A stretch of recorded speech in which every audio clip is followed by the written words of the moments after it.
আউযুবিল্লাহি মিনাশ শাইতানির রাজিম। বিসমিল্লাহির রহমানির রহিম। শুরু করছি মহান সৃষ্টিকর্তার নামে, যিনি পরম দয়ালু ও করুণাময়। সম্মানিত ভিউয়ার্সগণ, প্রতিদিনের মতন আজ আবারও একটা আমল নিয়ে আসলাম। সম্মানিত ভিউয়ার্স, আমার চ্যানেলটাকে সাবস্ক্রাইব করুন, শেয়ার করুন, কমেন্ট করুন, সামনে এগোতে সহযোগিতা করুন।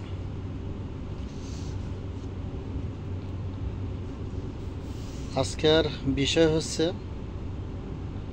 শরীর বন্ধ। কিভাবে আমেলের শরীর বন্ধ করবে।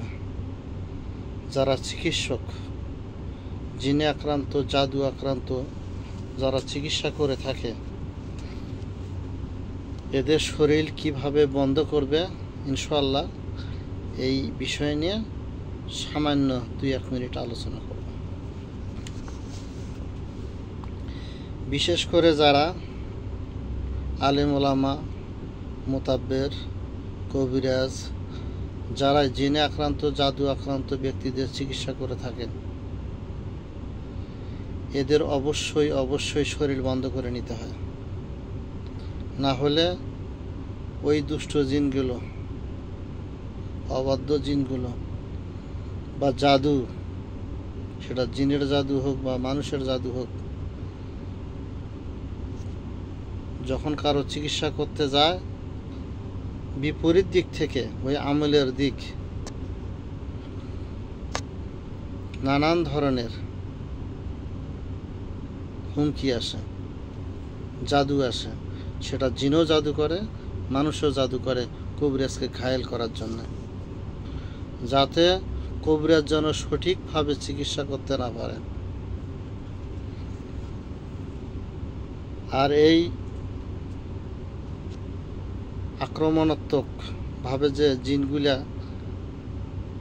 আমেলের প্রতি আক্রমণাত্মক আচরণ দেখায়, জাদু করে থাকে, মানুষ জাদু করে থাকে, এর কারণে আমেল নিজেই ক্ষতিগ্রস্ত হয়। আমার জায়গায় সেটা শারীরিকভাবে, মানসিকভাবে, ফ্যামিলিগতভাবেও ক্ষতিগ্রস্ত হয়ে থাকে।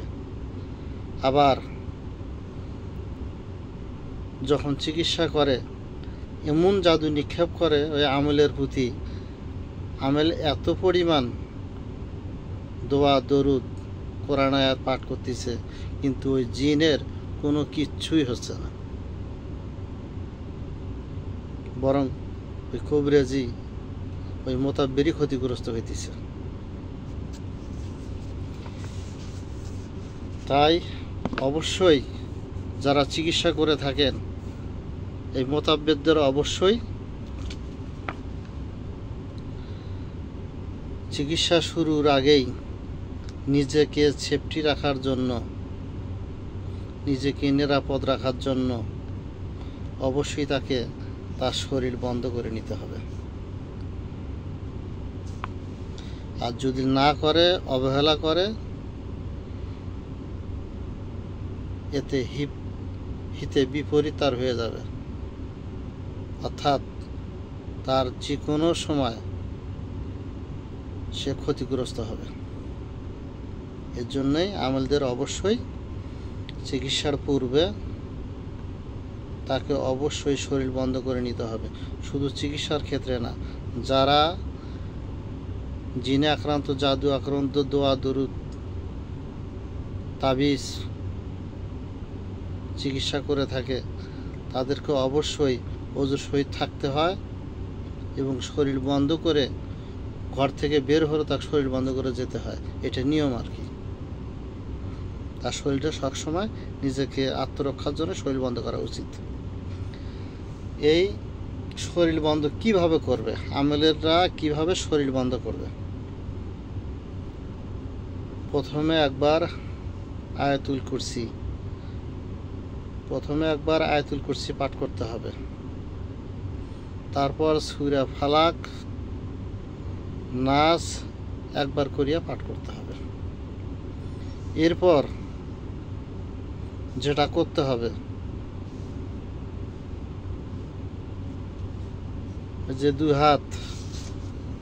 হাত নিলেন, এই যে পাঠ করার পর হাতের তালুর মধ্যে ফু দেবেন 3টে।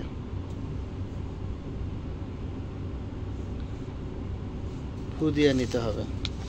এর সঙ্গে আর একটা আয়াত আছে,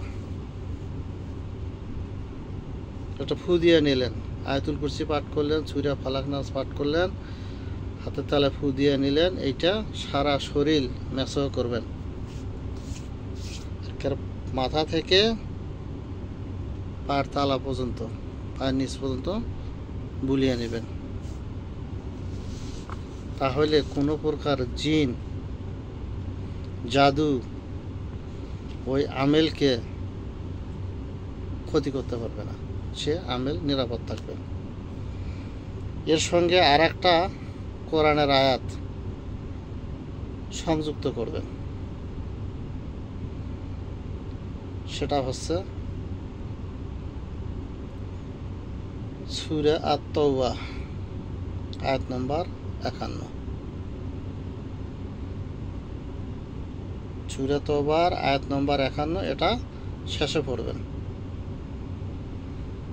পড়ে ফু দিয়ে দেবেন। অর্থাৎ এইভাবে পড়বেন, আমি আবারও বলছি, ভালো করে শুনবেন। সর্বপ্রথম আয়াতুল কুরসি, দ্বিতীয়বার সূরা ফালাক, তৃতীয়বার সূরা নাস, চতুর্থবার সূরা তাওবার 51 নম্বর আয়াত। এটা পরে হাতে ফু দিয়ে নেবেন, হাতের তালুতে। তারপর মাথা থেকে সমস্ত শরীর মাসাজ করবেন, অর্থাৎ বুলিয়ে নেবেন। নিয়ত করে বুলিয়ে নিলেন, আপনার শরীর বন্ধ হয়ে গেল। আর কোনো প্রকার জিন শয়তান জাদু ওই আমেলকে কোনো ক্ষতি করতে পারবে না ইনশাআল্লাহ। আজকের আমল এটাই ছিল। আমার জন্য দোয়া করবেন, আমি যেন আপনাদের খেদমতে থাকতে পারি। আসসালামু আলাইকুম ওয়া রাহমাতুল্লাহ।